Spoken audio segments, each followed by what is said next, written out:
I think the name of this block is so charming. It's called Junebug, and I believe it is number 13. I had to look at my notes.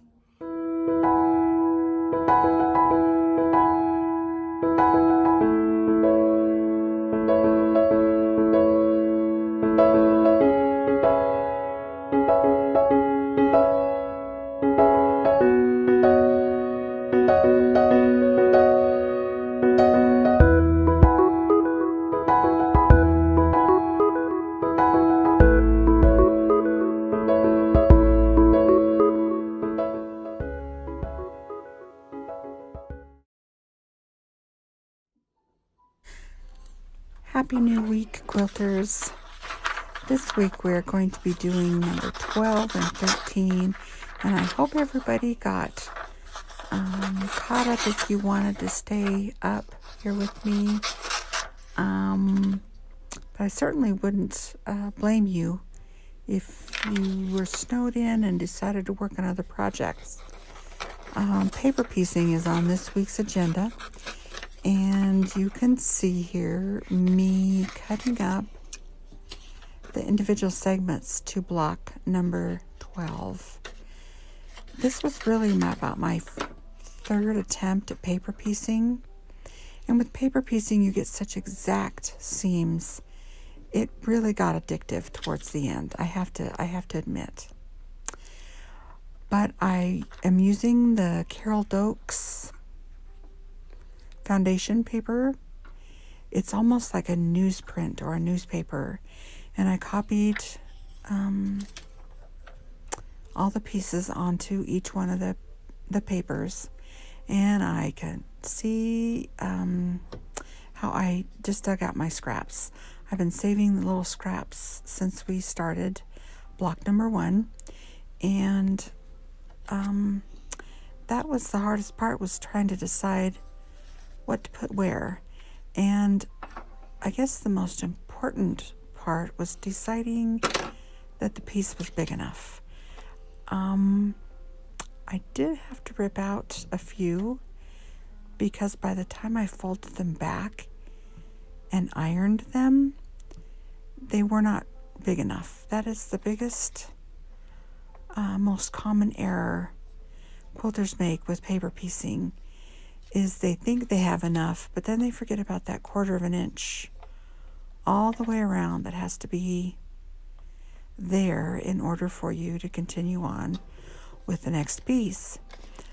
Piece 1 and piece 2 here I nailed pretty much, but I had to make sure that I was counting right then for the next piece. And it was quite the...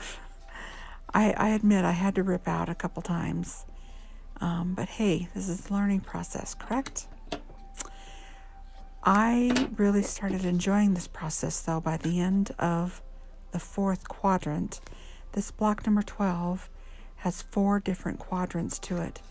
And if you can make it through this paper pieced block, you can make it through the rest of the book. Because if you think about it, there's 24 pieces. Oh, here you see me ripping out one of my first segments because I didn't get it over far enough. But anyway, each quadrant has 8 pieces.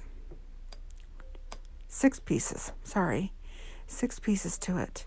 And if there's 4 quadrants, that's 6 times 4. That's 24 pieces in this block, which unfinished is 4.5 by 5.5. And I think that's pretty phenomenal. There are some really, really nice paper piecing tutorials out there online. And here you can see what a mess it looks like it's just going to be. But when you add your sides, it just comes out absolutely beautiful. It like I said, it's very addictive. It's very therapeutic. It's a great way to use up your scraps.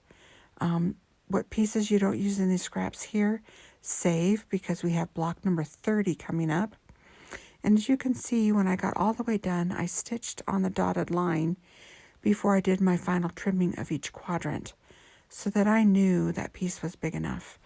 There's the 3 segments, a close-up of some of the paper piecing that I was so happy with. There's all 4 quadrants done. And then this last picture, whew, it looks nice. I have 4 half square triangles. Actually 2. So I have 8 total because I have 4 of these. I'm going to go iron them. I just ran out of Orifil thread.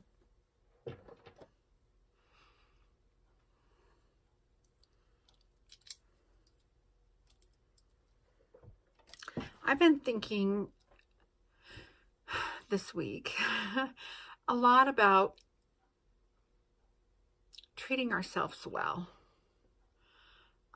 Self-care has been a big thing on my mind lately. And while I try to take really good care of myself, eat when I'm supposed to, there are other small changes that we can make in our life to further our well-being. Treat yourself to that pair of brand new wool socks. Treat yourself to those fluffy, warm, fuzzy socks. Whatever you find comforting, I think you deserve it. I think it's important to just make ourselves feel as good as we possibly can, both mentally, spiritually, physically. Life is hard enough, let's face it, without choosing to be miserable or not being able to take care of ourselves. For me, almost every day is closed with a cup of warm herbal tea. To me, that is a very simple pleasure. I think if we treat ourselves well, we can help others around us. We can strive to be our very best selves and contribute to our world in a very positive way. These design boards really are a really heaven sent for me. So many times I've caught myself with the piece going the wrong direction. So thank you, Lori. These are an awesome idea.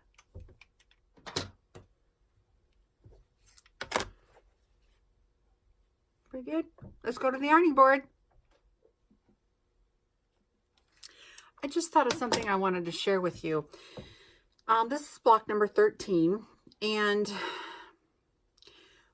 as you can see in the book, the picture, the very first block of one of the legs, it's supposed to be, matches right up with that first block of the triangle on above the June bug's head. I'm using really small, I don't know if you can see those. Let me see if I can get them right. It's got a yellow head on it right here. I'm using really small applique pins. I've got 2 in here because I want those seams to match. And if this block is too long or too short or too small in the middle, I can make adjustments other places, I guess I should say. But when I took a beginning quilt class long time ago, my teacher Nancy told me that if you can make sure that those seams line up in the middle of your block, you can adjust from here out, or you can adjust in here, and it won't look so off. So if you feel like you're going to be off and your seams aren't going to match up, make them match with pins, what I've done right here and here, and adjust the rest in between. Just an idea, food for thought. I'm happy with the way they turned out. See how this one right here is pretty close to the intersection, as is this one up here. That one might be off a little bit, but it's pretty much matching right on those seam to seam. Make your seams kiss. All done, even including the stay stitching. Woohoo!